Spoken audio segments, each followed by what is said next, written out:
Di para sahabat itu, kaum muslimin, yang terbayang bagi mereka itu adalah infak, yang terbayang bagi mereka adalah sebuah kebahagiaan, keselamatan di akhirat yang kekal dan abadi di sisi Allah tabaraka wa taala. Semua kita boleh klaim sekarang, kamu cinta Nabi, cinta Ustaz. Cinta Nabi, cinta Ustaz. Termasuk saya, cinta Nabi, cinta. Kapan tahunya? Besok di akhirat. Maka apa kata Nabi sallallahu alaihi wasallam? Amalur rajuli biyadih. Penghasilan yang terbaik adalah pekerjaan yang dilakukan oleh seseorang dengan tangannya sendiri. Wa kullu bai'in mabrur, dan setiap jual beli yang mabrur. Ini aktivitas ini membantu saya di akhirat atau akan menyulitkan saya di akhirat? Kalau seandainya perbuatan itu ternyata akan menyulitkan kita di akhirat kelak, tinggalkan perbuatan itu. Dakwahnya, ya, selain mereka berdua adalah orang-orang dekatnya dan juga tercatat sebagai orang-orang hebat yang disegani oleh kawan dan lawan, yaitu pamannya yang tak pernah melalaikannya dengan kasih sayang, yaitu Abu Talib. Bahkan di antara anak-anaknya, Abu Talib lebih sayang kepada Nabi Muhammad sallallahu alaihi wasallam. Subhanallah, sayangnya ke Nabi lebih dari sayangnya kepada anak-anaknya, seperti Ja'far, Aqil dan Ali radhiyallahu taala anhum. Ma'asyiral kiram yang dirahmati Allah. Tetapi sayang itu ternyata tidak selamanya menyelamatkan, karena ada tekanan lain yang memalingkan. Oleh itu kaum muslimin dan muslimat, sayang itu mesti didasari dengan iman dan Islam kalau ingin sayang itu berguna dan menyelamatkan. Ma'asyiral kiram, betapa sedihnya. Yang kedua adalah Khadijah bintu Khuwailid al-Asadi, istri yang terkasih Nabi alaihi salatu wassalam, yang tak pernah dimadu oleh Nabi. Dan ini pun jadi alasan oleh para istri kita hari ini. Abang kalau nak nikah lagi, tunggu aku wafat dulu. Akhirnya tak jadi poligami, namanya ganti bini. Ya, dapat alasan dia. Sunnah Nabi itu baru beristri lagi setelah istri pertama meninggal. Ibu dapat modal dia.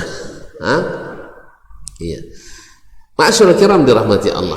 Meninggal istrinya Khadijah radhiyallahu taala anha wa ardaha.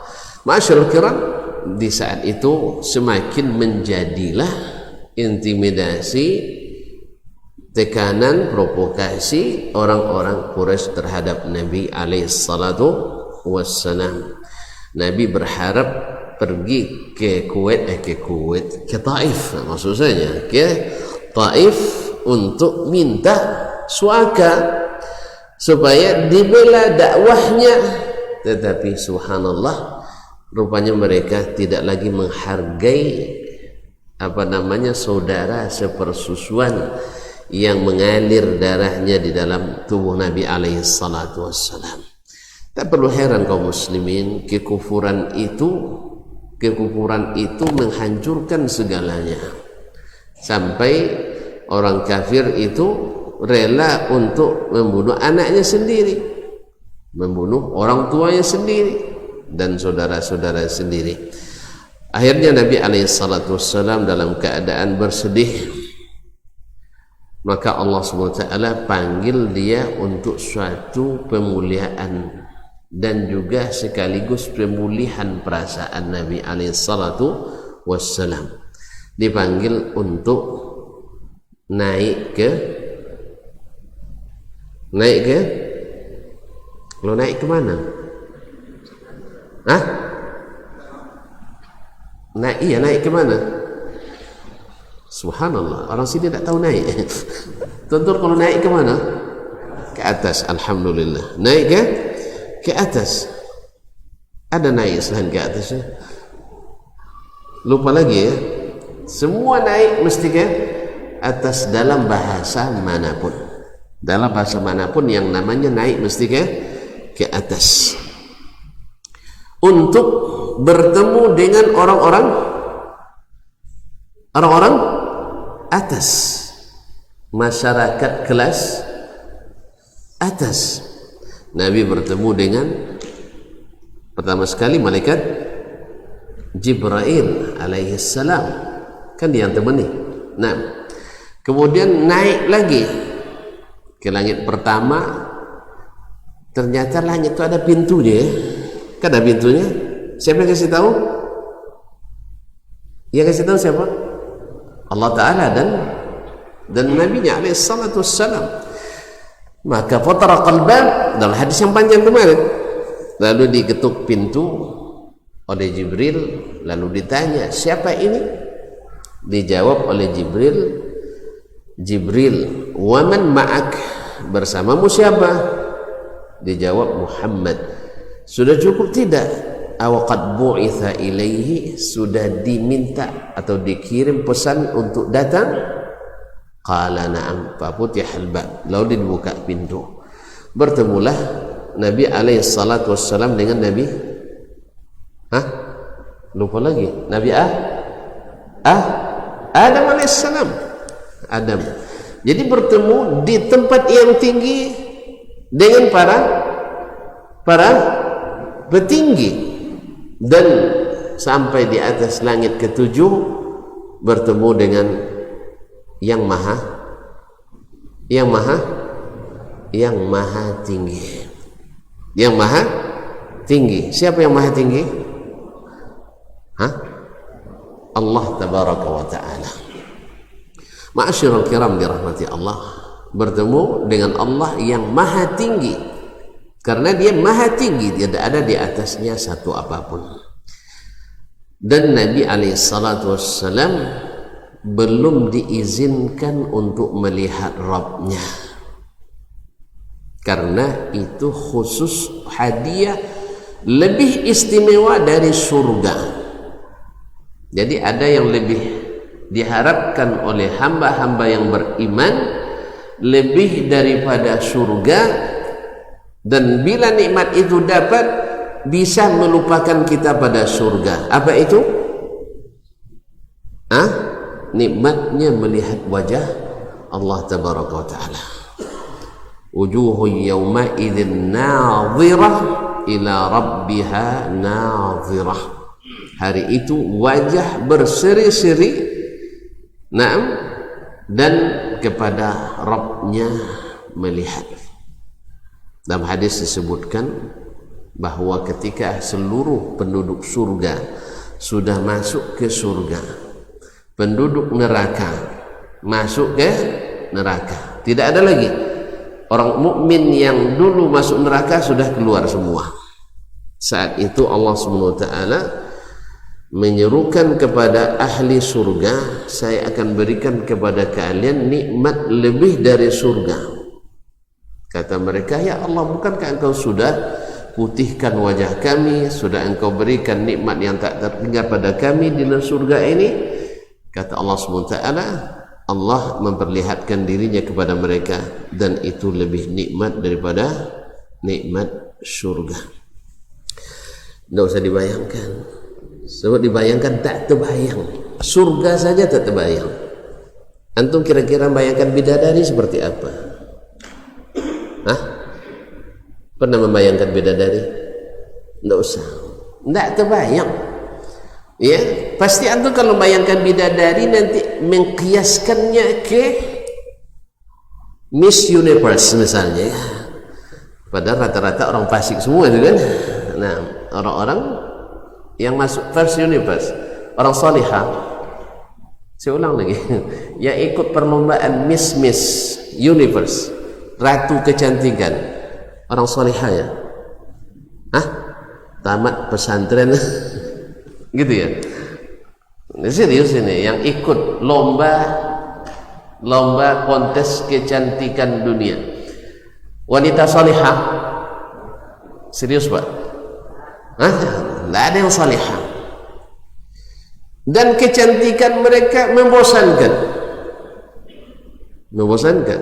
Karena paling hitungnya 15 tahun, 20 tahun, dah habis lah. Padahal kalau bidadari, makanya tidak bisa dibayangkan. Ya, kata Nabi SAW dalam hadis Qudsi, meriwayatkan dari Rabbnya, a'dadtu li ibadiyas salihin ma la 'ainun ra'at wa la udhunun sami'at wa la khatara ala qalbi bashar. Aku sediakan untuk hamba-hambaku yang salih. Yang salih itu siapa? Yang jalan nunduk gitu aja? Enggak. Yang salih itu adalah ikhlas dalam beramal dan mengamalkan amalan yang benar, baru dikatakan salih. Jadi ikhlas amalnya dan mengikuti ilmu yang benar, itu yang salih di mata Allah tabaraka wa taala. Falyamal amalan salihan wa la yusyrik bi ibadati rabbih ahada. Kalau salih dalam mata manusia, asal suka berempat dah salih walaupun tak salat. Boy, itu orang agamis tuh, masjid ini hampir 50% dari keluarga itu, tapi mereka tidak pernah ke masjid. Itu kan urusan pribadi tuh, urusan pribadi. Dianggap soleh? Enggak. Mungkin kita dari mata kita kan melihat seseorang tuh soleh, asal ustad dia pandang soleh, tapi hakikatnya nanti di akhirat, ya kita boleh saja menganggap soleh, dan kita harus berhusnuzan pada orang Islam, pada manusia. Tetapi yang hakikat nanti di akhirat. Ma'asyiral kiram yang dirahmati Allah Subhanahu wa taala, aku siapkan untuk hamba-hambaku yang salih. Apa itu? Ma la 'ainun ra'at. Nikmat yang tak pernah terlihat oleh mata. Wala udhunun sami'at, dan tidak pula pernah terdengar oleh telinga. Tak ada dalam dunia, dalam berita. Dan wala khatara ala qalbi bashar, tak pernah pula terbayang dan terlintas dalam pikiran anak manusia. Jelas ya? Ya, sekedar informasi, bocoran dikit aja ya tentang bidadari surga itu dari Abdullah bin Abbas radhiyallahu ta'ala anhu, wa innar rajula la yu'aniqu imra'atahu min al-huril 'ain 70 sanah wa la yamallu minha. Ini bocoran ya Pak, berita dari surga. Sesungguhnya seseorang memeluk istrinya bidadari 70 tahun tak bosan. Saya nak nanya ke tuan-tuan, yang meluk istri 7 hari yang tak bosan, tunjuk tangan. Ini 70 tahun. Makanya tak bisa dibayangkan Ustaz ya Syekh, tak bisa dibayangkan. Nah, tak bisa dibayangkan. Sebab kita 70 menit saja ada keringatan kita. Nah, ini enggak 70 tahun. Gimana besok? Nah, ini nikmat Allah saja, makhluk Allah saja tak bisa terlintas dalam pikiran kita. Bagaimana dengan Al-Khaliq, Allah yang Maha Pencipta? Makanya tak boleh dianalogikan dengan siapapun makhluknya. Jelas ya? Surga saja makhluk apa tidak? Makhluk apa tidak? Makhluk. Tak terbayang oleh kita indahnya, tak terbayang oleh kita sifat-sifatnya. Jelas? Bagaimana dengan Al-Khaliq? Tapi kita tahu melalui berita dari Allah, surga ada sungai. Ada sungai? Sungainya seperti Siak? Sungai Ara? Tidak, pasti tidak. Tapi namanya sama, tetapi hakikat dan sifatnya tidak sama. Maka boleh tidak beriman bahwa di surga ada sungai? Boleh beriman ada sungai? Boleh, walaupun tak sama sungainya. Di surga ada sungai dari susu. Terbayang pula mandi susu nanti. Kena semut badan kita habis itu. Tetapi susunya tidak seperti susu di dunia. Jelas kaum muslimin, madu, sungai dari madu. Bayanglah kita gimana cara minumnya nanti. Kemudian ampasmu dibuang di mana? Gitu ya. Ini bayangan antum ke yang ada di dunia ini. Oleh itu kaum muslimin dan muslimat, ketika Allah menyebutkan tentang dirinya dalam kitabnya Al-Quranul Karim, dan Nabi SAW memberitakan itu kepada kita, maka kita wajib mengimaninya seperti yang disampaikan, walaupun hakikatnya tidak bisa kita ketahui. Jelas? Jalina. Jadi ketika Nabi SAW diangkat Allah ke atas, menemui yang maha di atas. Kan lisan kita selalu mengatakan sudah ketentuan yang di atas. Tunjuk kita selalu menunjuk ke atas. Asal nyebut nama Allah tunjuknya ke mana? Ke atas. Ya, cuman kadang-kadang lisan kita mendustakan fitrah kita. Akibat apa? Tidak melalui berita dari Al-Quran dan hadis Nabi kita alaihi assalatu wassalam. Sebab kita mengatakan kalau berarti sungai di surga sama sungai Sia, tidak tertarik masuk ke dalamnya, ya tak? Ya tak? Padahal tidak. Kalau di antara makhluk saja yang namanya sama tapi tidak sama hakikatnya, apalagi kalau nama itu sama antara makhluk dengan Al-Khaliq, hakikatnya berbeda. Jelas ya? Sekarang Allah maha di atas. Lalu kita katakan kalau di atas berarti membutuhkan yang di bawahnya. Taib, kalau dia tidak di atas, tidak tentu tempatnya atau tak tentu di mananya. Ini sangat bertentangan sekali dengan malaikat kalau melaporkan tugas hariannya kemana? Saya ulang lagi. Al-Quran menceritakan bahwa malaikat setiap hari kemana perginya? Ke atas. Ta'rujul malaikah. Malaikat naik membawa laporan. Kalau naik berarti melaporkan ke siapa? Ke Allah tabaraka wa ta'ala. Berarti Allah di atas, maha tinggi. Kalau masalah apakah butuh dengan di bawah, alhamdulillah banyak contoh sesuatu di atas tidak membutuhkan yang di bawahnya. Sah? Betul? Banyak yang di atas kita tapi tidak membutuhkan yang di bawah. Itu naik ke atas. Apa yang nampak? Yang jadi atap bumi ini apa namanya? Langit. Ada langit enggak? Serius nih? Tidak pernah sampai? Terus dari mana tahu? Langit ada apa tidak? Hakikat? Atau hanya bayangan saja? Saya ulang lagi. Nah, ini kan faedah hadis tadi. Nabi naik ke langit pertama. Ada pintu? Ada pintu? Percaya? Percaya?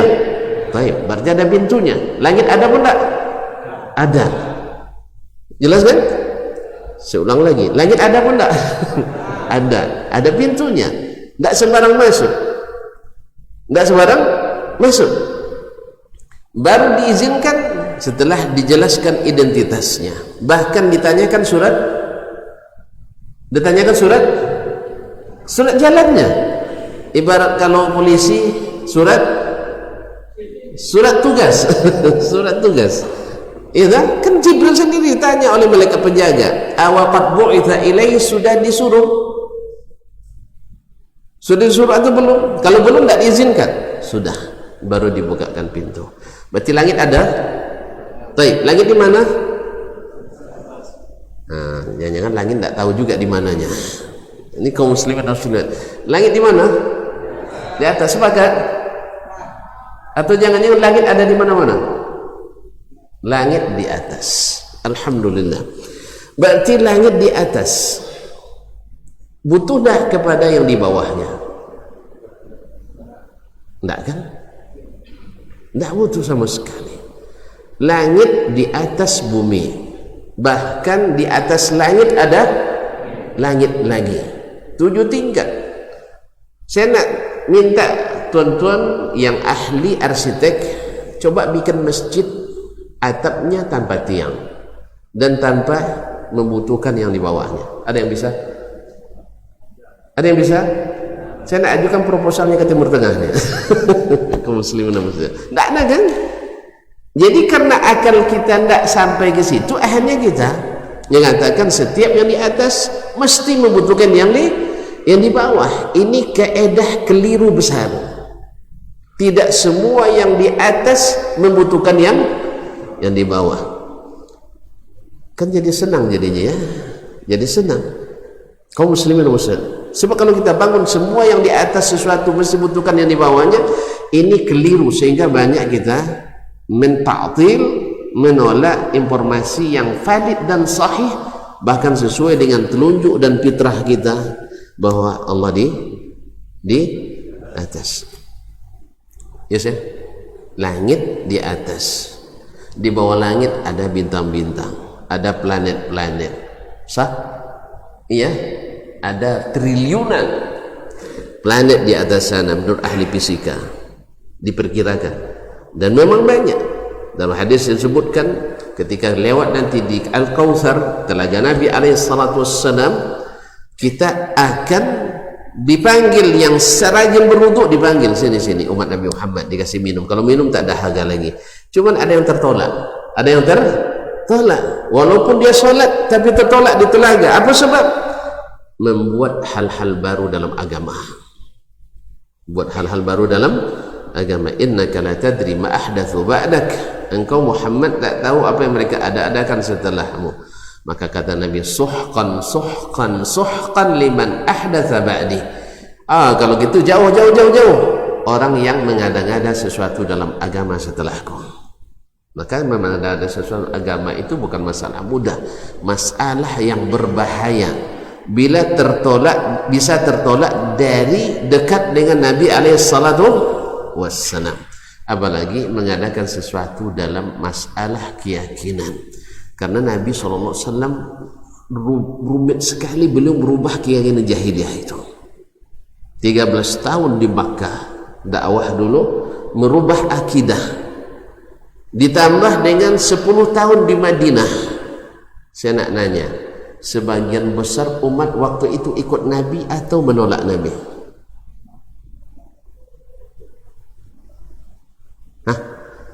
Menolak. Sebagian besar menolak. Tapi apakah Nabi berhasil atau tidak? Berhasil. Di mana bukti hasilnya? Allah terima laporan kerjanya. Sah? Al-yawma akmaltu lakum dinakum wa atmamtu alaikum ni'mati wa raditu lakumul islam dina. Hari ini aku sempurnakan bagimu agamamu dan telah aku sempurnakan pula nikmatku kepadamu, dan aku ridha Islam itu. Islam yang mana? Yang didakwakan oleh Nabi SAW sebagai agama. Allah terima laporan pertanggung jawabannya tanpa pengecualian. WTP, wajar tanpa pengecualian. Berarti lengkap tak? Lengkap atau tidak? Lengkap. Tentu saja yang dijelaskannya yang berkaitan dengan keyakinan pasti lebih, sebab sepanjang dakwahnya 23 tahun menjelaskan akidah. 13 tahun di Madinah fokus akidah. Di Makkah fokus akidah. Oleh itu kaum muslimin dan muslimat, tidak ada yang tidak jelas dari yang datang dari Nabi alaihissalatu wassalam, dan itulah keyakinan mereka. Jadi tidak semua yang di atas membutuhkan yang di bawah. Ini sebesar-besar faidah dari pelajaran Isra dan Mi'raj Nabi alaihissalatu wassalam. Naik lagi ke atas langit kedua. Kemarin kan sudah kan ketemu Nabi Nuh alaihissalam. Nabi Nuh alaihissalam. Baik. Nah, langit kedua membutuhkan langit pertama? Tidak juga. Allah yang ciptakan langit yang 7 lapis yang kalian lihat sendiri bighairi amadin, tanpa tiang.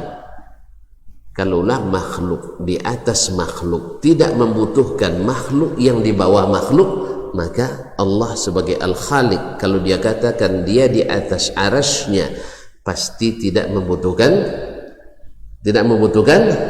arasy-Nya. Gitu aja kok repot.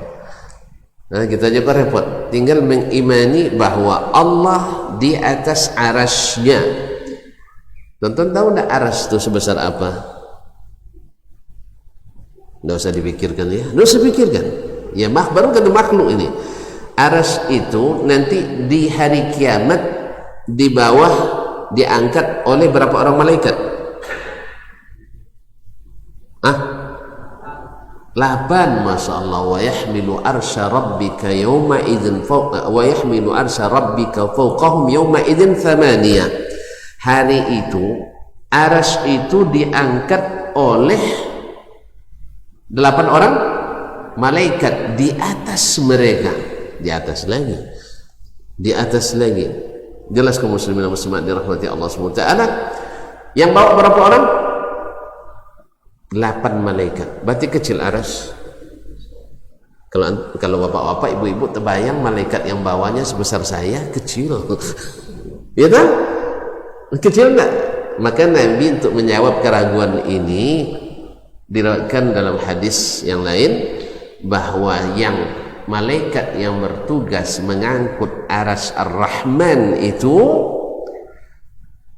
kata Nabi, dari daun telinganya ini sampai ke pundaknya jauhnya selama 500 tahun perjalanan.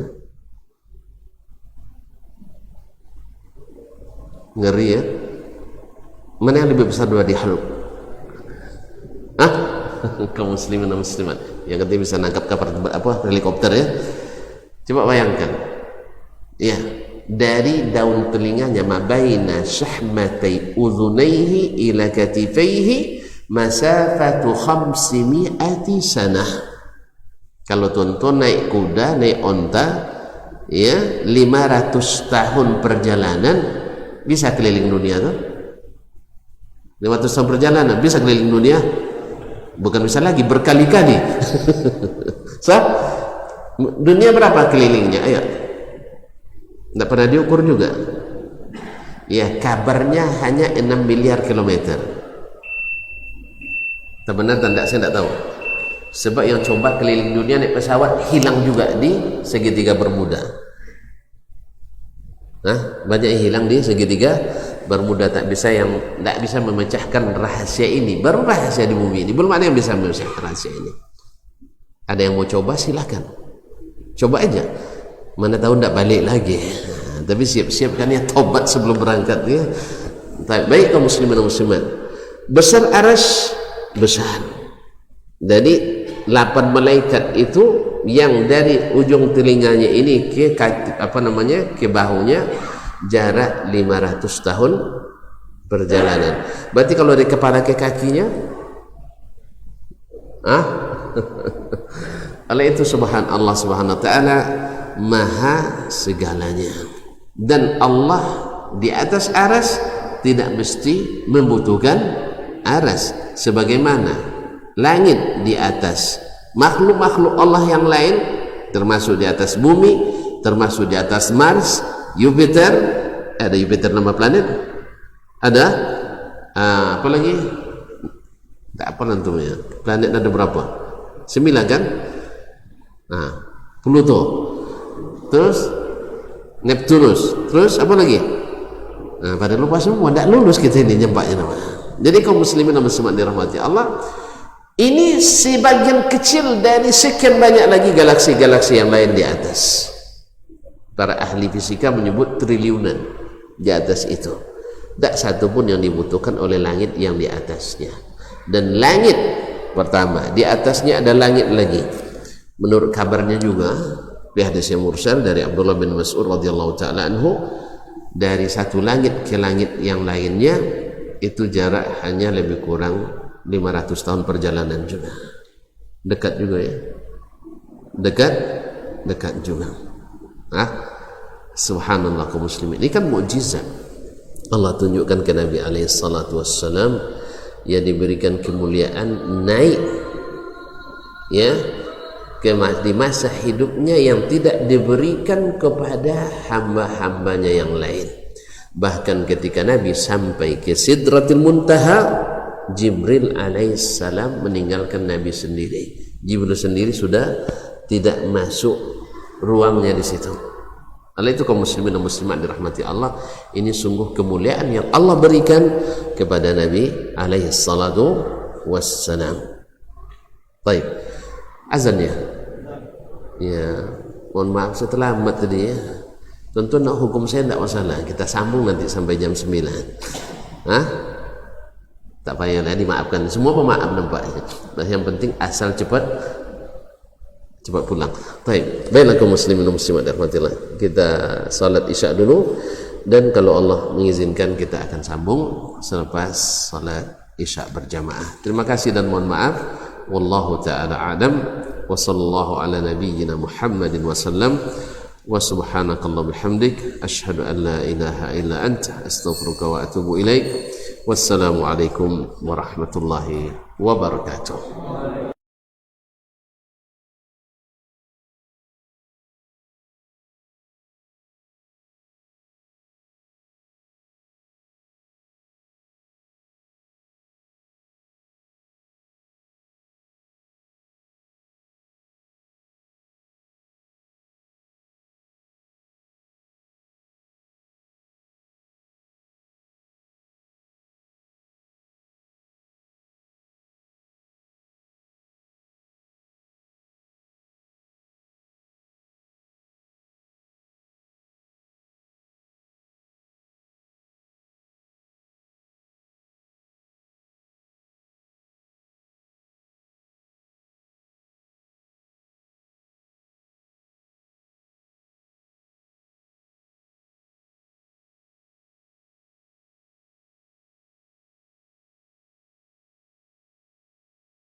Di para sahabat itu kaum muslimin, yang terbayang bagi mereka itu adalah infak, yang terbayang bagi mereka adalah sebuah kebahagiaan, keselamatan di akhirat yang kekal dan abadi di sisi Allah tabaraka wa taala.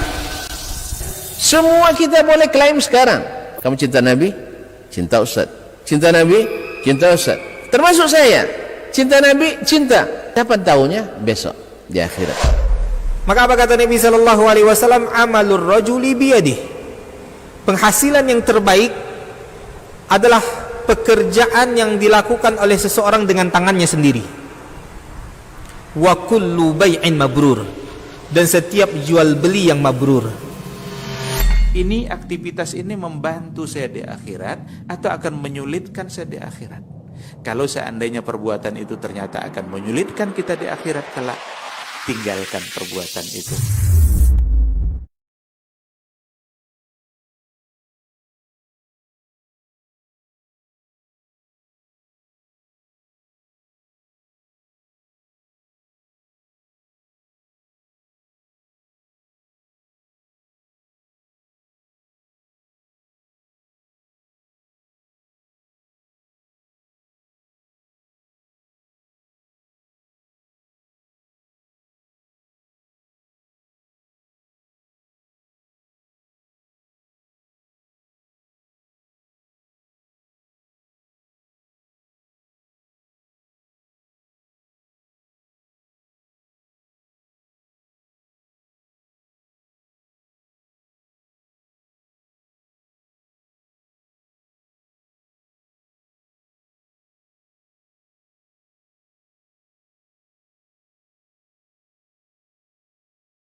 Di para sahabat itu, kaum muslimin, yang terbayang bagi mereka itu adalah infak, yang terbayang bagi mereka adalah sebuah kebahagiaan, keselamatan di akhirat yang kekal dan abadi di sisi Allah tabaraka wa taala. Semua kita boleh klaim sekarang. Kamu cinta Nabi? Cinta Ustaz. Cinta Nabi? Cinta Ustaz. Termasuk saya. Cinta Nabi? Cinta. Kapan tahunya? Besok di akhirat. Maka apa kata Nabi sallallahu alaihi wasallam? Amalur rajuli biyadih. Penghasilan yang terbaik adalah pekerjaan yang dilakukan oleh seseorang dengan tangannya sendiri.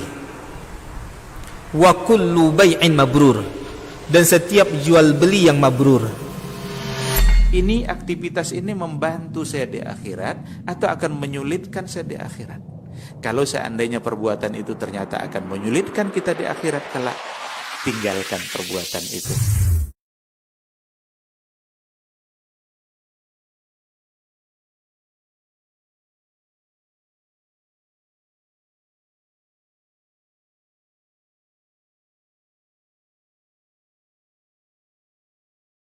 Kebutuhan pokok kita yaitu salat isya berjamaah. Besar harapan kita, mudah-mudahan Allah berkenan menerima dan mengabulkan serta mendengar doa, harapan dan permintaan kita. Semoga dosa kita diampuni, derajat kita diangkat semakin tinggi, dan mudah-mudahan hutang-hutang dosa kita dihapus dan diputihkan oleh Allah tabaraka taala. Amin. Ma'asyiral kiram yang rahmati Allah, selawat dan salam kepada Nabi alaihi salatu wassalam. Semoga kita diringankan untuk mengikutinya dan selalu dekat dengan sunnah-sunnahnya. Ma'asyiral kiram, insyaallah nambah sedikit aja, tidak boleh panjang-panjang ya. Masih berbagai pelajaran dan hikmah terkandung dalam kisah Isra dan Mi'raj Nabi alaihi salatu wassalam. Sudah kita sebutkan sebanyak 7 poin pada kesempatan yang lalu untuk mengingatkan kembali bahwa yang pertama adalah terjadi sebelum Nabi di Isra dan Mi'rajkan, dibedah atau dibelah lagi dadanya dan dibersihkan. Berarti ada 2 kali Nabi dibedah dadanya oleh malaikat dan dibersihkan hatinya. Pertama ketika masih menyusu atau dipelihara oleh Halimatus Sa'diyah, dipelihara di keluarga Halimah Sa'diyah ketika beliau berumur 4 tahun, untuk membersihkannya dari syaitan nerajim. Di Nabi alaihissalatu wassalam jantungnya, hatinya tidak sampai syaitan kepadanya, tidak seperti kita. Kalau kita, syaitan itu mengalir dalam darah kita, kata Nabi alaihissalatu wassalam. Yang kedua, ketika beliau akan dimi'rajkan untuk mengokohkan hati Nabi alaihissalatu wassalam, karena beliau akan melihat banyak sekali pemandangan yang mungkin bagi beliau belum pernah terlihat, seperti diperlihatkan surga, diperlihatkan neraka, diperlihatkan azab-azab dan siksa. Tentu saja ini memerlukan kekuatan hati untuk melihatnya. Ya, coba lah tuan-tuan, kalau nak utes ketahanan hati kita, pergi nanti ke rumah sakit bagian aksiden, kecelakaan. Nah, tahu nanti tuan-tuan kuat atau tidak. Saya pernah menjenguk teman yang jatuh dari lantai 4 di RSCM, Rumah Sakit Cipto Mangunkusumo di Jakarta. Waktu itu belum sarapan Pak Ji, belum sarapan, akhirnya mau mual-mual, saya mau muntah. Akhirnya kalau gitu pergi makan dulu. Untung mau makan, nah itu, karena melihat ada yang potong tangannya, ada yang kan lewat emergency itu kan.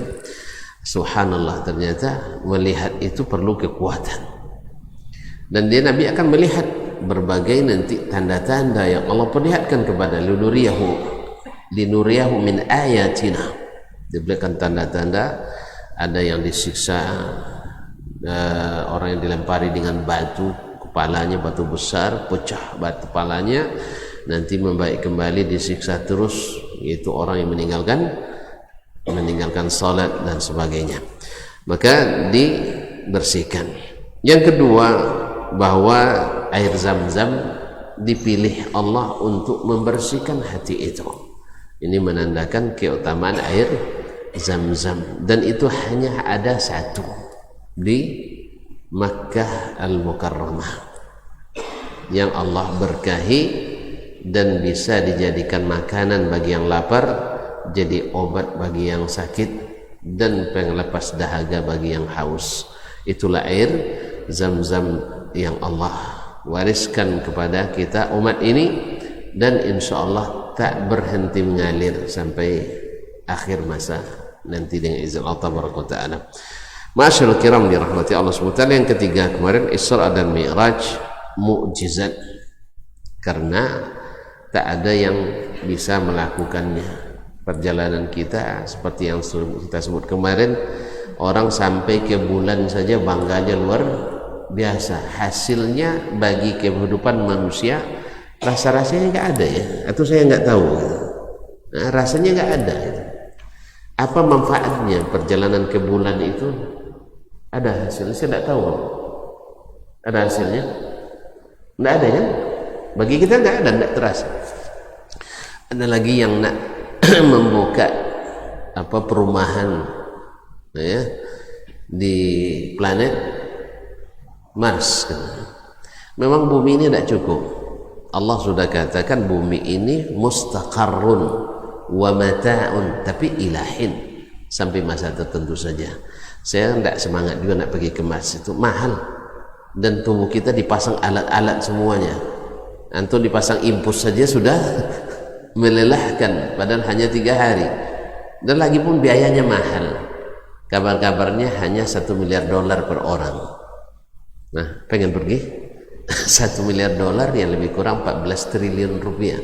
Iya Pak Ji, saya tidak pernah megang banyak-banyak itu. Nah, jadi kaum muslimin dan muslimat dirahmati Allah SWT, jadi tidak usah aja ya, kita lebih baik mengaji Isra dan Mi'raj, jelas manfaatnya. Nabi bawa suatu ritual, bukan ritual ya, suatu kebutuhan utama kita, di mana Allah buka kesempatan kita untuk bermunajat kepadanya, memohon apa saja yang kita inginkan, minta ampunan dosa apa saja yang kita lakukan, datang kepadanya dengan hati yang bersih, keikhlasan, langkah kita diangkat, menangkat derajat, diturunkan, menghapuskan dosa dan maksiat. Kemudian duduk menunggu azan, menunggu orang solat, dihitung solat, berdoa antara azan dan qamat pasti dikabulkan. Orang yang duduk di masjid menunggu solat didoakan para malaikat, apalagi di majelis-majelis ilmu yang penuh dengan barakat.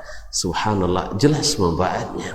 Solat yang dibawa oleh Nabi alaihi salatu wassalam, di dalamnya terdapat kesempatan paling diharapkan dikabulkan doa, yaitu ketika sujud.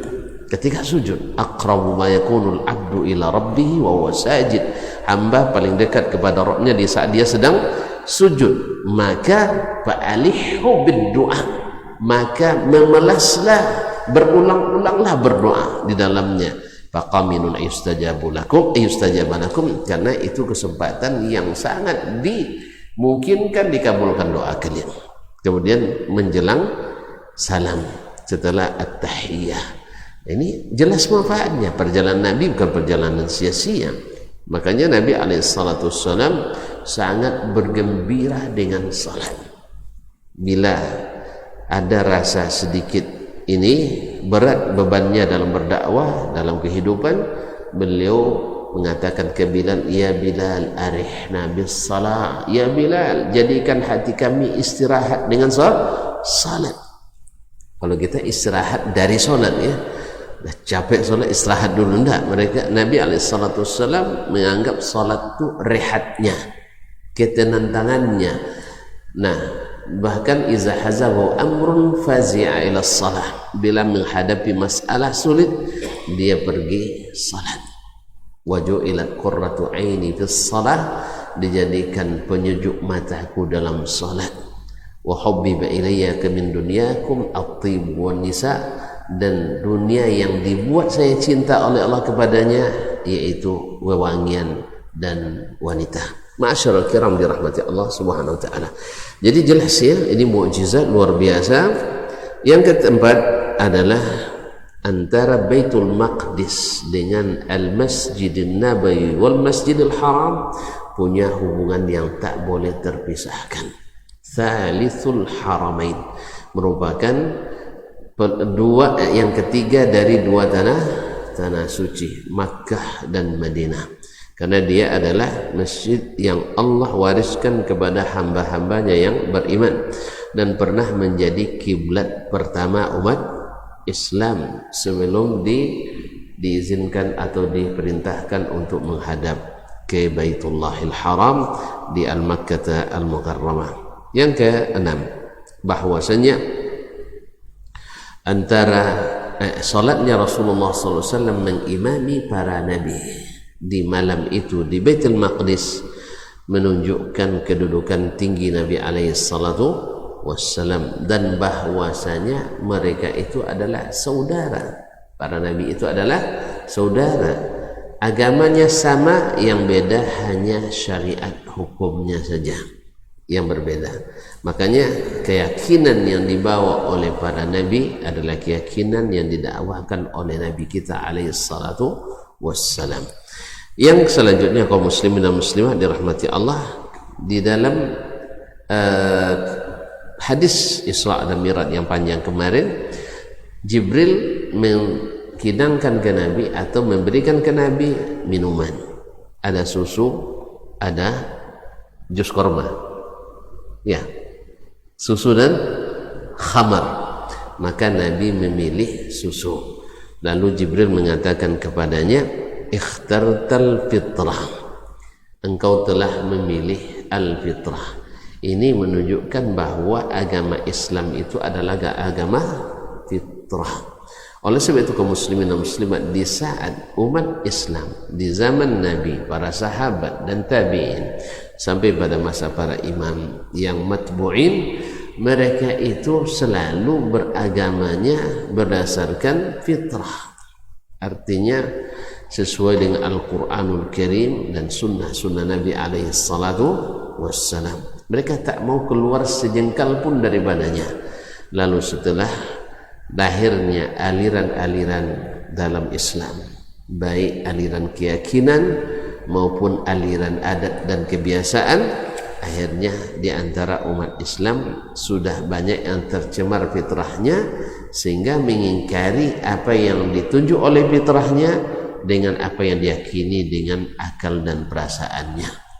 Ya, tadi seperti tadilah ketika dia bicara terserah pada yang di atas, nunjuknya ke atas. Allah maha di atas, Allah maha tinggi.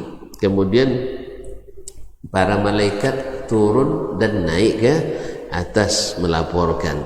Kemudian ketika seseorang berpulang ke rahmatullah, ya, dan dia yakini bahwa ruhnya diangkat ke atas dan namanya berpulang kepada Allah tabaraka. Inna lillahi wa inna ilaihi raji'un. Kita ini milik Allah dan kembali kepadanya. Kalau kembali itu apa maksudnya? Pulang kan? Makanya kita pulang. Dalam hadis sahih diriwayatkan bahwa ruh kita itu diangkat ke langit. Diangkat ke langit, dikembalikan kepada Allah tabaraka taala. Cuman bedanya ada ruh yang perjalanannya lancar, baunya wangi dan harum, ada ruh yang baunya busuk sehingga malaikat pun menolaknya. Ya, oleh itu ini ada bedanya. Kaum muslimin dan muslimat dirahmati Allah. Kemudian Nabi datang untuk menjemput perintah salat, naik ke atas dan bertemu dengan Rabbnya di atas. Ma'asyiral kiram yang dirahmati Allah SWT, inilah fitrah yang selalu agama ini dibangun di atasnya. Maka tidak akan pernah bertentangan antara dalil yang sahih dengan akal yang sarih, akal yang belum terkontaminasi oleh pemikiran di luar Islam. Ma'asyiral kiram dirahmati Allah Subhanahu wa taala, ikhtartal fitrah. Engkau menilai dalam memilih fitrah. Ma'asyiral kiram dirahmati Allah Subhanahu wa taala. Kemudian yang kedelapan, di antara manfaat atau pelajaran yang diambil dari hadis tentang Isra dan Mi'raj tersebut, Jibril alaihissalam setiap masuk dia minta izin dulu, istiftah, minta dibukakan pintu. Padahal dia kan kepalanya para malaikat, dan dia adalah yang paling didekatkan Allah kepadanya. Jibril adalah yang paling amanah dan paling kuat, tetapi dia tidak menerobos aturan, menunjukkan kepada kita bagaimana adab itu perlu dijaga, sekalipun kita orang yang dijaga. Sekalipun kita orang yang dijaga, maka adab perlu dijaga. Jibril mencontohkan itu kepada kita alaihi salam. Dan ini juga menunjukkan bahwasanya seseorang yang minta izin masuk, misalnya kita masuk ke kantor, assalamualaikum, lalu bertanya siapa, jangan bilang saya, tapi bilang saya si fulan bin fulan, supaya jelas. Oh, di sana ada 2 orang dasman, sebutkan nama ayahnya, satu Dasman bin Yahya, satu Dasman bin Kuya misalnya kan. Dia terus tunjukkan mana Dasman yang mana. Dan karena Jibril menyebutkan dirinya, man Jibril, wa man ma'aka. Jibril alhamdulillah kan di langit tidak ada kecuali dia sendiri kan. Nah, wa man ma'aka, bersama saya ada Muhammad. Tidak dibilangnya Nabi, karena Nabi itu ramai, Rasul juga ramai. Bersama saya adalah Muhammad sallallahu alaihi wasallam. Pernah seorang datang ke rumah Nabi alaihi salatu wassalam, yaitu dari Jabir bin Abdullah. Dia bilang, saya datang ke rumah Nabi sallallahu alaihi wasallam, lalu saya ketuk pintu, kata Nabi, man indal bab. Kata dia, ana. Lalu Nabi katakan, ana, siapa anak itu? Siapa anak itu? Jadi ini menunjukkan adab ketika minta izin masuk. Ma'asyiral kiram dirahmati Allah SWT. Kemudian di dalam kisah itu juga Nabi melihat Al-Baitul Ma'mur di langit ke-7. Baitul Ma'mur di langit ke-7. Kalau Baitul Izzah di langit pertama. Nah, wa kathratid dakhilin al-muta'abbidina indahu minal malaikah, dan banyaknya malaikat yang masuk dan beribadah ke situ, dan siapa yang sudah keluar daripadanya takkan kembali lagi sampai hari kiamat. Berarti banyak malaikat. Mana lebih banyak malaikat dari kita? Banyak malaikat. Oleh sebab itu, kalau tuan-tuan dibantu oleh malaikat, tak perlu risau. Cuman sayangnya kita menjauh dari malaikat. Maka singkirkan segala sesuatu yang tak disukai oleh malaikat dari kita. Ya, malaikat itu suka yang wangi-wangi, nah, kita selalu dalam keadaan wangi. Malaikat suka yang bersih-bersih, maka selalu jaga kebersihan. Malaikat suka orang yang menyenangkan, orang yang di sekelilingnya, bukan yang tak suka pada orang yang menyakitkan. Dan malaikat itu suka rumah-rumah yang selalu hidup dengan Al-Quran dan salat, bukan hidup dengan lagu-lagu dan gambar-gambar yang bernyawa dan seterusnya. Oleh itu kaum muslimin dan muslimat dirahmati Allah, malaikat itu ramai, dan Allah juga mengirim malaikat ke bumi untuk mencari majelis-majelis zikir, majelis-majelis ilmu. Oleh sebab itu kita di sini nyaman karena ada malaikat sebagai teman. Mudah-mudahan kita didoakannya dan dikabulkan oleh Allah tabaraka wa ta'ala. Ma'asyiral kiram yang dirahmati Allah. Nah, jadi setiap hari itu masuk ke dalam Baitul Ma'mur itu 70.000 malaikat.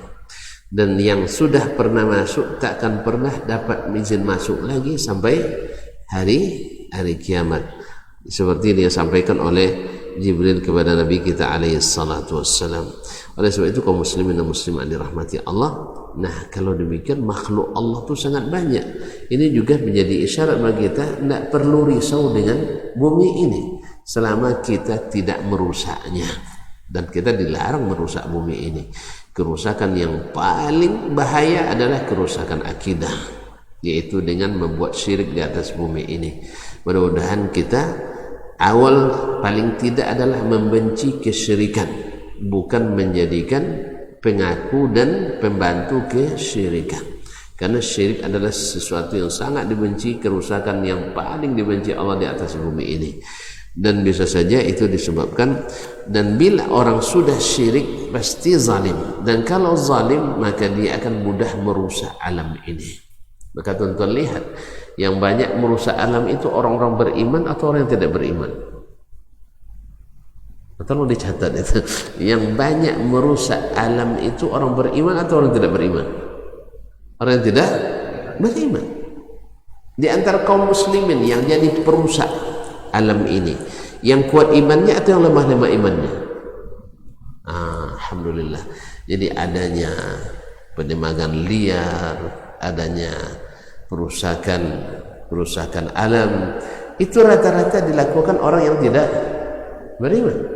Walaupun orang Islam sendiri, mereka adalah orang-orang yang sangat lemah dan jauh dari Allah Tabaraka wa Ta'ala. Tapi kalau kita beriman, insya Allah, jangankan untuk merusak alam, mencecerkan tisu saja di jalan yang merusak pemandangan kita tidak mau. Makanya kadang-kadang orang habis minum di mobil lempar keluar, kan? Bisa dipastikan di dalamnya orang yang kurang iman, karena dia tahu, kalau orang beriman itu tahu bahwa segala sesuatu yang tidak elok itu tidak dicintai oleh Allah Taala. Bukankah Allah itu indah dan suka keindahan? Jangankan untuk merusak alam dengan meracun, dengan membunuh lalat saja mereka hibah. Jadi ada diriwayatkan ada seorang saleh masuk semut ke dalam rumahnya, semut ke rumahnya dikasih roti. Kalau kita masuk semut ke rumah kasih baygon. Beda kaum muslimin dan muslimat dirahmati Allah. Ya tak? Dia masuk nyamuk masuk semut ke rumahnya dikasihnya roti. Kalau kita kasih juga roti tapi campur Allah musta'an sama racun. Begitulah mereka. Jadi orang yang paling kuat imannya, paling lembut kelakuannya. Nah, kalau ada yang mengklaim kuat imannya tapi ternyata tidak penyayang kepada manusia, berarti belum iman. Lihat Umar, orangnya keras, sah? Umar bin Khattab radhiyallahu orangnya keras enggak? Ya, setan aja takut sama dia. Ya, cuman hatinya luar biasa lembut dengan imannya. Bukankah dia tiap malam razia mencari, melihat-lihat, jangan-jangan di antara rakyat ada yang melarat, ya kan? Kisahnya masyhur masalah ini. Nah, ketika dia temukan, maka dia sendiri yang menyangkut. Dia punya asisten, punya pembantu, punya ini, cuman dia yang panggul sendiri tepungnya, dia yang panggul sendiri bahan makanan itu, dan dia masak sendiri. Sehingga si Aslam namanya, salah seorang daripada pembantu Umar radhiyallahu ta'ala, saya jadi bingung katanya, saya hanya jadi pengekor saja, padahal itu bisa saya kerjakan, tetapi Amirul Mukminin tak mau kecuali dia sendiri, karena saya takut saya akan ditanya nanti. Jangankan rakyat di Madinah, sampai dia bilang, wallahi saya lebih takut kepada Allah andainya di Irak sana, Irak dari Madinah jauh kan? Di Irak sana ada kambing yang tergelincir dan terkilir gara-gara saya tidak menyiapkan jalannya, saya akan takut ditanya oleh Allah Tabaraka wa Ta'ala. Bagaimana dengan jalan-jalan berlubang yang tak diperbaiki itu? Ya sih? Jalan-jalan berlubang yang tak diperbaiki. Dan bagaimana pula dengan orang-orang yang sengaja merusak jalan-jalan itu, sehingga tidak sedikit hamba-hamba Allah yang tersakiti olehnya. Nah, kalau orang beriman jadi pemimpin, makmur dunia ini. Tentu masih ingat kisah Umar bin Abdul Aziz ketika diangkat jadi khalifah. Sejak hari itu serigala yang biasa memangsa kambing-kambing rakyat pada tidak memangsa lagi. Subhanallah. Sampai orang-orang kampung itu, orang Badui pedalaman itu bertanya-tanya, ada apa? Hampir tiap hari mereka kehilangan kambing, dimakan gala, tapi sejak tanggal itu tidak ada lagi yang ini. Rupanya mereka cari tahu, ternyata di kota baru saja dilantik seorang khalifah yang saleh, namanya Umar bin Abdul Aziz alaihi rahmatu rabbih. Oleh itu kaum muslimin dan muslimat, ternyata keadilan itu sampai kepada binatang. Bukankah ketika Sulaiman alaihissalam menjadi raja, semut-semut pun selamat, ya kan? Wa qalat namlatun ya ayyuhan namlu dukhulu masakinakum la yahtimannakum Sulaiman wa junuduhum la yash'urun. Hai para semut, masuk ke sarang kalian, jangan sampai terinjak-injak oleh pasukan Sulaiman. Padahal mereka tidak sadar. Mana kita sadar sih ya bahwa di situ ada semut kan? Sadar pun juga dilindas juga kan? Bahkan kalau nampak sarang semut disengaja untuk menininya. Tapi begitulah. Akhirnya Nabi Sulaiman memerintahkan pada para pasukan untuk menahan dulu supaya jangan terinjak semut-semut tersebut sebelum kembali ke sarangnya. Begitulah kalau orang saleh, orang-orang yang beriman, orang-orang yang dekat kepada Allah diberikan kekuasaan. Semoga Allah lahirkan dari umat ini, dari bangsa ini, orang-orang yang diberi kekuasaan tertinggi dari kalangan orang-orang yang saleh, yang tunduk kepada Rabbnya, yang setia di atas sunnah nabinya, yang mencintai hamba-hambanya, bahkan berkorban untuk kemakmuran dan kemaslahatan masyarakatnya, bahkan mengorbankan kepentingannya sendiri, bukan untuk memperkaya diri atau kepentingan sendiri. Tentu saja ini tak terjadi kecuali dengan izin Allah Tabaraka wa Ta'ala. Maka mendekatlah kepadanya, kuatkan iman dan hubungan dengannya, dan jangan lupa dan jangan bosan selalu minta kepadanya. Allahumma walli alaina khiyarana wa la tuwalli alaina syirarana. Ya Allah, jadikan pemimpin kami orang-orang yang saleh dan terpilih, dan jangan Engkau angkat dari kami orang-orang yang jahat karena dosa dan maksiat yang kami lakukan. Ini dulu ya. Insyaallah kita sambunglah pekan depan, bulan depan. Semoga tentu sabar sampai waktu itu. Semoga umur masih sama panjang. Ya, kita bertemu kembali dengan izin ilahi Rabbi. Kita tutup aja ya Syekh. Kan belum selesai. Pertanyaannya besok-besok aja. Atau ada yang mau bertanya? Oh iya silakan. Tapi jangan yang payah-payah aja. Nah. Waalaikumsalam warahmatullahi wabarakatuh. Wih, 2 pula. Masya Allah. Bismillah. Ada jamaah kita yang menikah, terus diselenggarakan di tempat lain, tidak selesai dan gugur di sana. Itu habis itu kita jadi gaib itu apakah ada kemudahan? Salat gaib. Iya. Itu diselenggarakan dengan bahan. Iya. Satu dulu ya. Kita selesaikan satu dulu. Baik. Mana tahu cukup, nanti waktu tidak cukup. Nah, masalah salat gaib itu pada asalnya kan ketika An-Najasyi radhiyallahu taala anhu meninggal. Beliau meninggal di Habasyah karena dia rajanya, dan dia termasuk yang menyembunyikan Islamnya, sehingga ketika beliau wafat tidak diselenggarakan karena tidak ada orang-orang Islam yang menyelenggarakan di sana. Nah, oleh sebab itu Nabi di Madinah menyolatkannya secara gaib karena belum diselenggarakan. Karena seorang muslim yang meninggal dunia, di antara hak yang mesti ditunaikan adalah diselenggarakan dengan dimandikan, dikafani, disolatkan, dan dikuburkan di pekuburan kaum muslimin. Sepanjang yang saya ketahui dari ilmu saya yang pendek, tidak pernah pula Nabi menyolatkan secara gaib seorang muslim yang meninggal dunia dan sudah diselenggarakan secara Islam. Misalnya dalam peperangan di Mu'tah waktu itu gugur 3 orang panglimanya. 3 orang panglima. Siapa-siapa? Zaid bin Harithah. Kemudian Ja'far bin Abi Thalib. Kemudian Abu Ubaidah bin Al-Jarrah. Ya. Ada yang ketiga. Taib.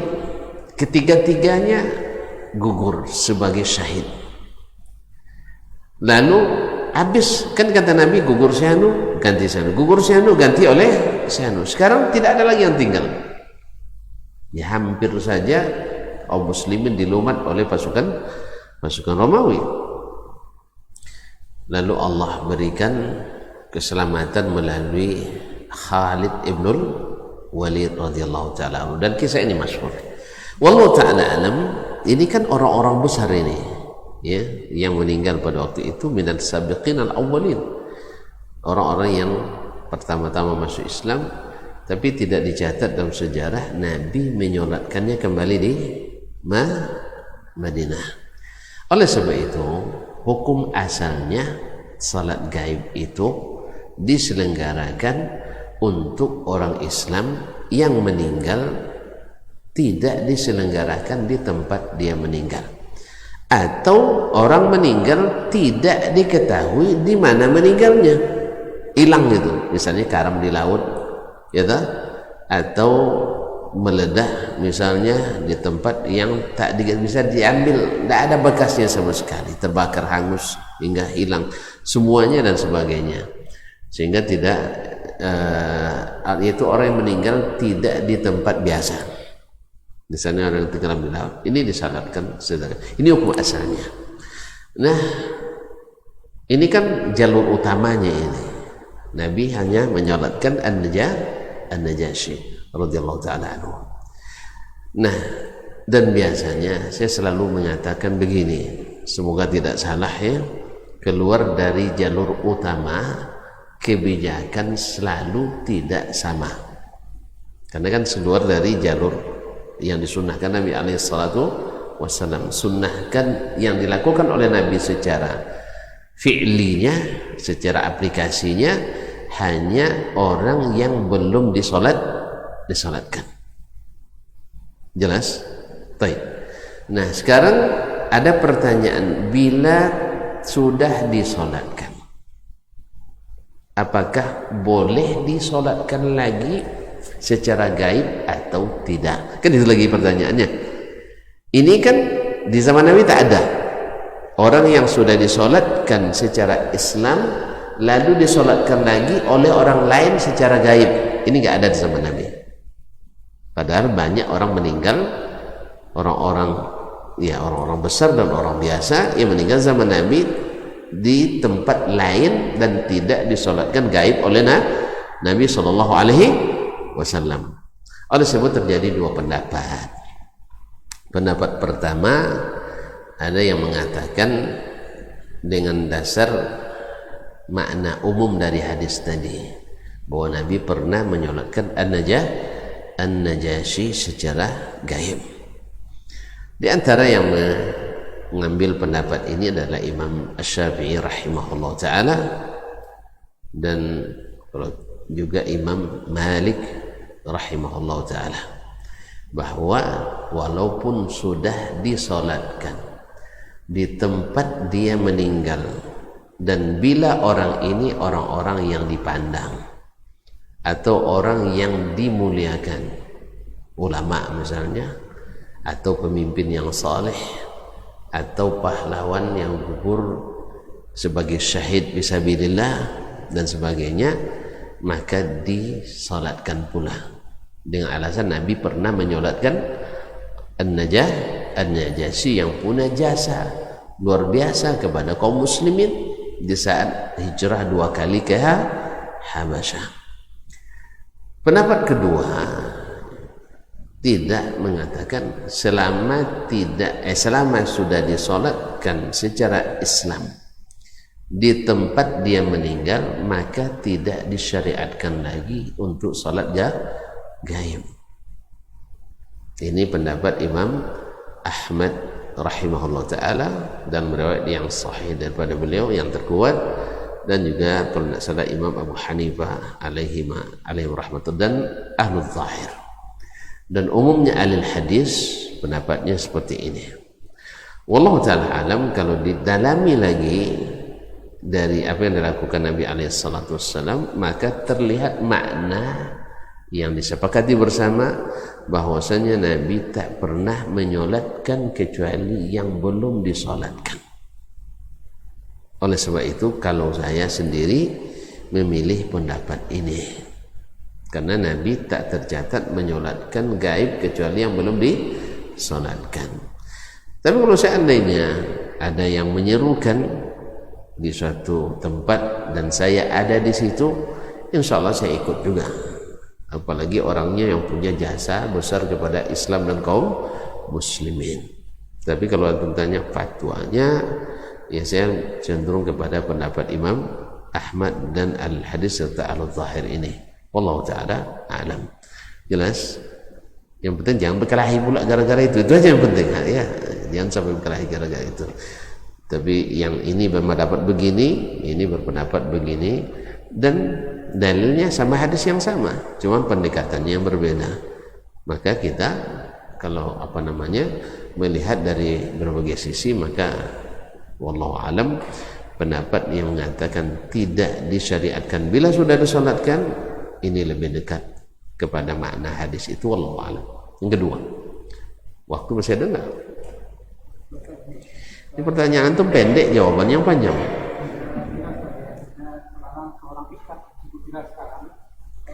Jangan disebut ustaz. Nah, sekarang dia begini, makin soleh kita, nanti kita bisa makin soleh, makin lupa dengan mungkin jadi seperti yang gila kita. Dan ini orangnya disukai banyak orang karena pengaruh Ustaz. Orang gila tadi? Yang menyatakan ini. Oh gitu, bukan orang gila itu sukai orang. Enggak. Ini dalam saya sering ikut kajian dalam online. Perawan takdir. Iya. Jadi tapi terjadi dari saya diskusi sama kawan yang dia ikut takdir. Saya tanya ke dia, kalau Anda sholat Jumatnya di Mekah, kapan sholat Jumatnya? Karena kita sini belum sholat Jumat gitu. Dia belum masuk itu. Jawabannya gini Pak, itu belum bisa Anda rasakan pada bulan suku saya. Jadi ini kita betul-betul di hal yang kita tak pasti. Yeah. Tapi yang kita khawatirkan pengikutnya banyak sekali. Pak. Ini maksudnya di mana orang itu bisa yakin dengan seperti itu Ustaz? Kita khawatir nanti kita ikutlah jadinya saja. Dan antisipasinya gimana? Jazakallah khairan. Antisipasinya kalau kata singkatnya ilmu. Ilmu yang dimaksud bukan ilmu hasil renungan dan bukan ilmu hasil percobaan kita yang disebut riyadhah ilmu tasawufnya, dan bukan hasil perasaan.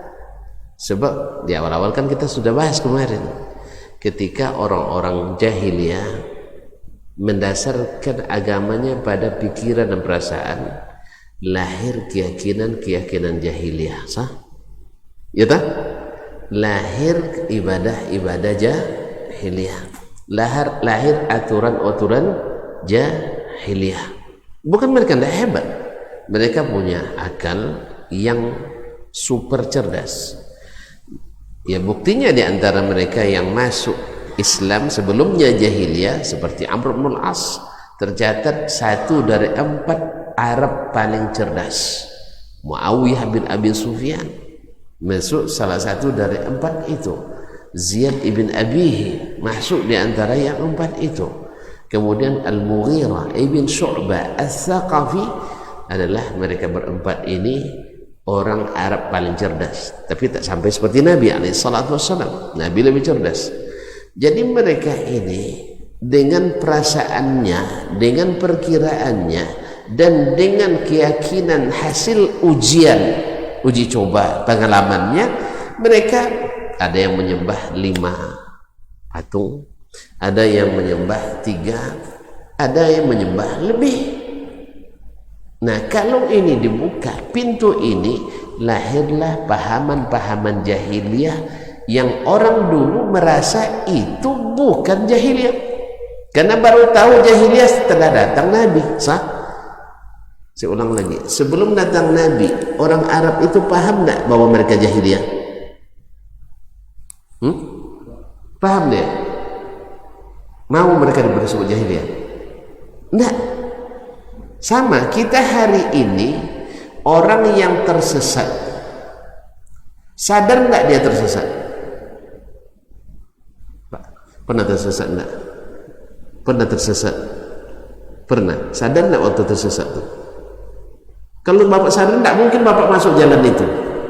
Setelah diingatkan baru sadar, ya sah? Kadang-kadang ada yang tak mau diingatkan, ya mak ya. Kadang-kadang ada yang tak mau diingatkan, sampai tahu ini kan. Kaum muslimin dan muslimat dirahmati Allah SWT.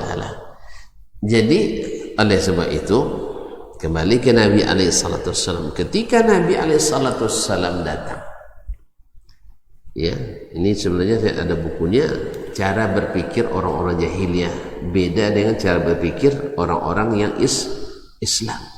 Orang jahiliyah itu hanya perasaan, pemikiran, pengalaman jadi agama bagi mereka.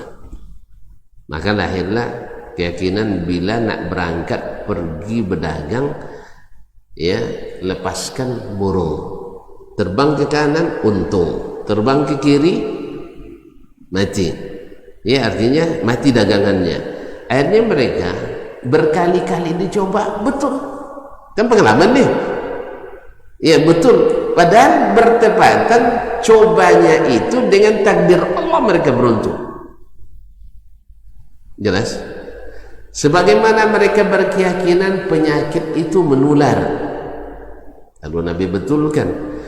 Mereka berdasar pengalaman, asal ada yang sakit dekat dengan yang sehat, yang sakit membuat yang sehat sakit. Padahal itu takdir Allah menjadikan dia sakit di waktu itu. Nah, kapan itu diketahui jalan itu tidak benar? Setelah turun ilmu kepada Nabi SAW. Oleh itu, jahiliyah dulu dengan jahiliyah zaman setelah Islam sama dasarnya. Dasarnya apa? Saya ulang lagi, tepat saya ulang di awal lagi. Kaum muslimin, tadi orang jahiliyah berdasarkan apa?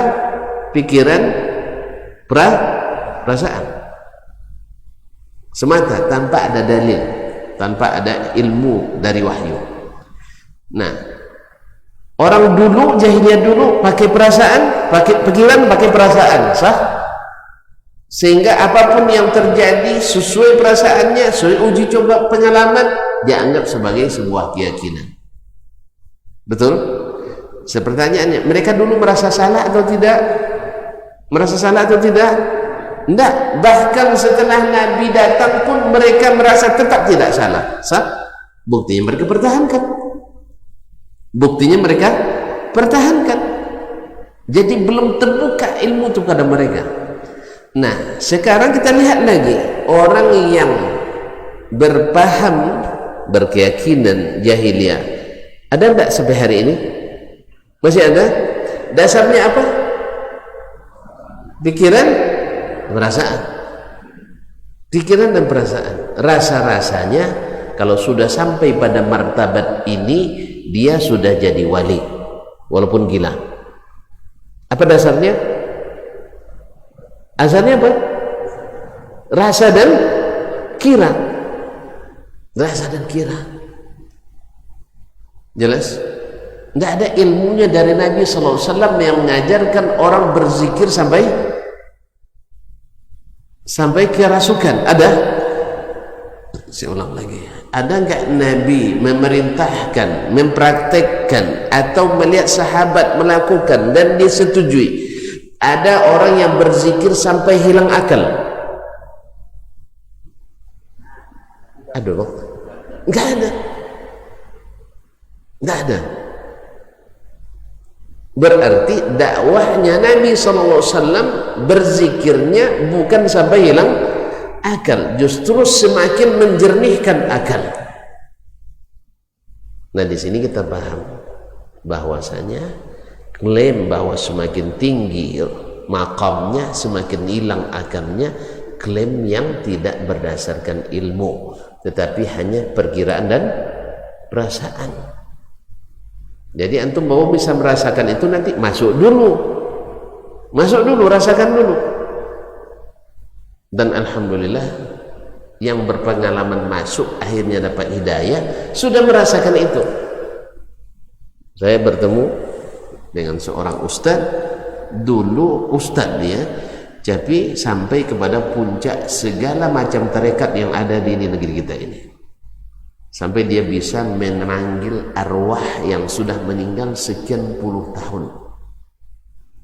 Ditanyakan kepada orang yang pernah bertemu dengannya, benar tidak ini si fulan? Benar.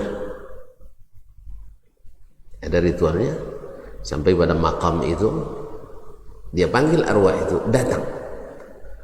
Arwah datuk dari ayahnya lagi. Dia tidak pernah ketemu. Cuma ditanyakan ke yang hadir, benar tidak ini si fulan? Benar. Cuman ustaz katanya, saya waktu itu merasa saya sudah kasyaf kepada Allah Tabaraka Ta'ala. Tahu kasyaf? Bukan ulu kasuk, tidak. Kasyaf bisa membuka tabir Allah.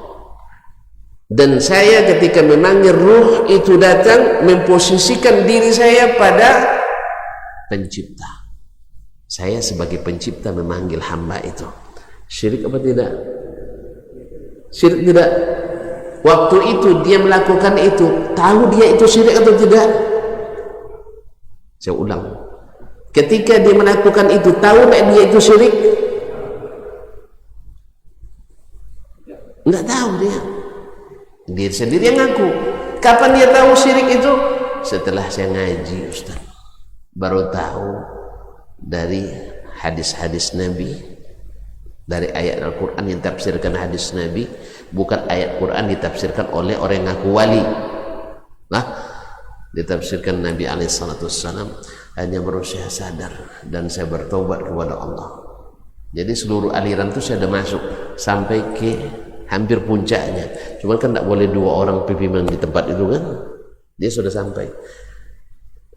Jadi oleh sebab itu kaum muslimin dan muslimat dirahmati Allah, kalau ada yang mengatakan bahwasanya semakin gila, semakin tinggi kewaliannya, digelar dengan diberi nama istilah al-waliyul majzub.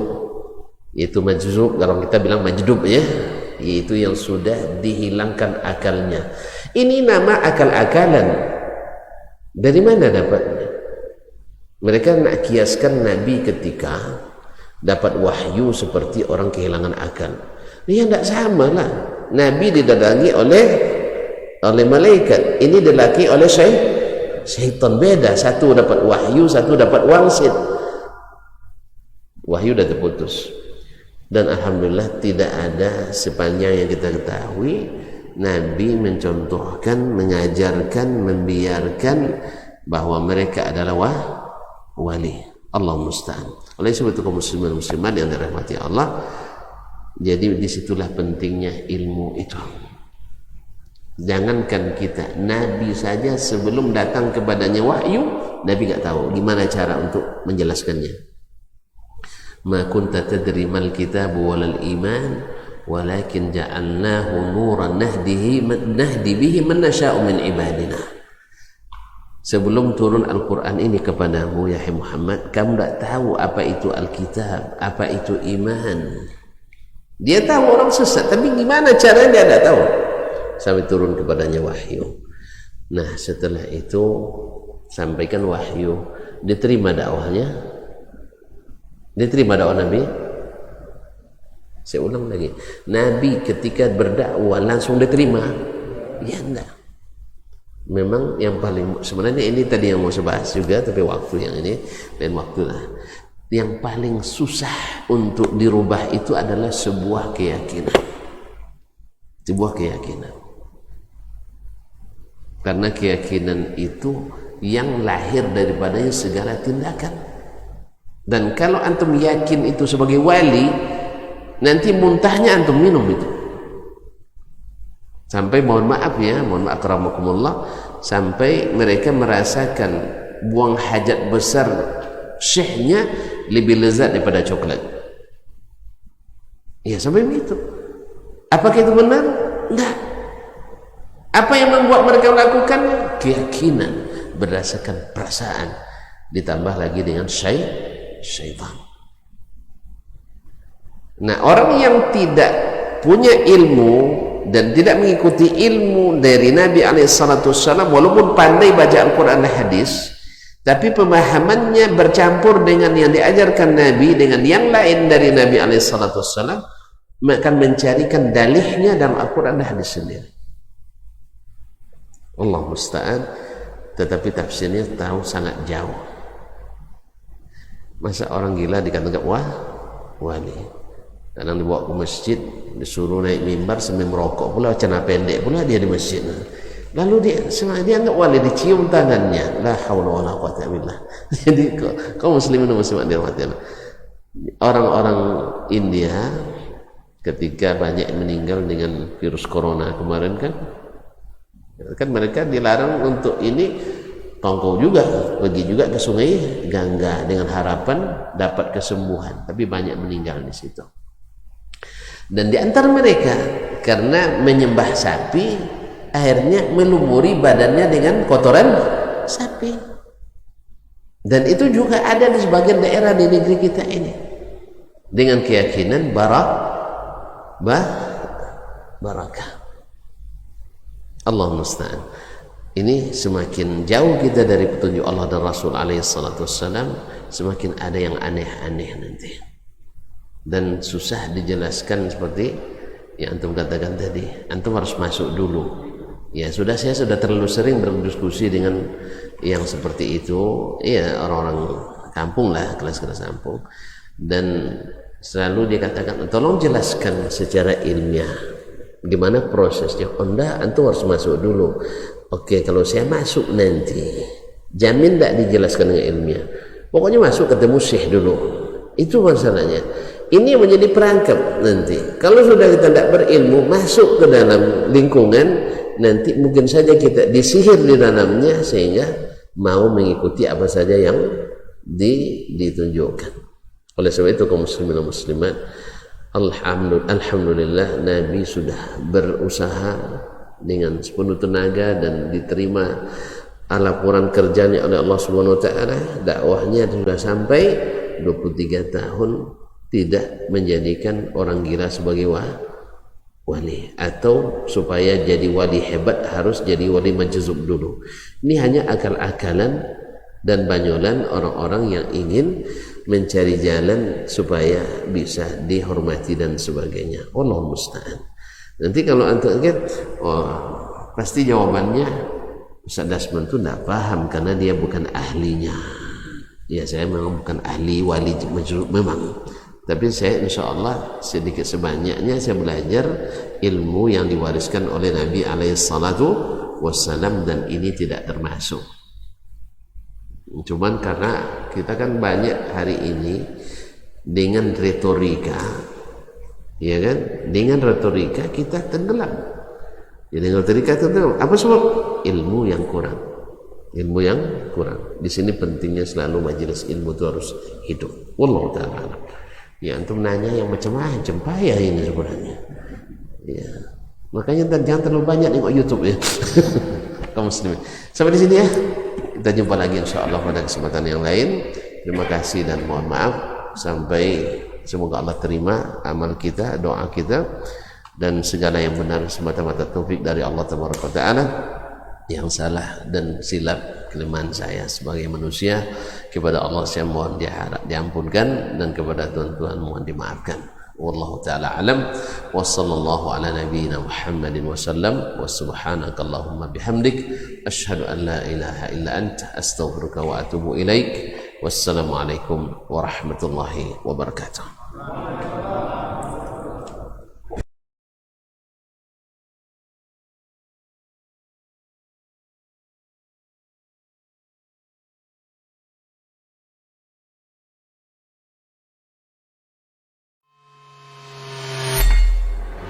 Di para sahabat itu, kaum muslimin, yang terbayang bagi mereka itu adalah infak, yang terbayang bagi mereka adalah sebuah kebahagiaan, keselamatan di akhirat yang kekal dan abadi di sisi Allah Tabaraka wa Ta'ala. Semua kita boleh klaim sekarang. Kamu cinta Nabi? Cinta Ustaz. Cinta Nabi?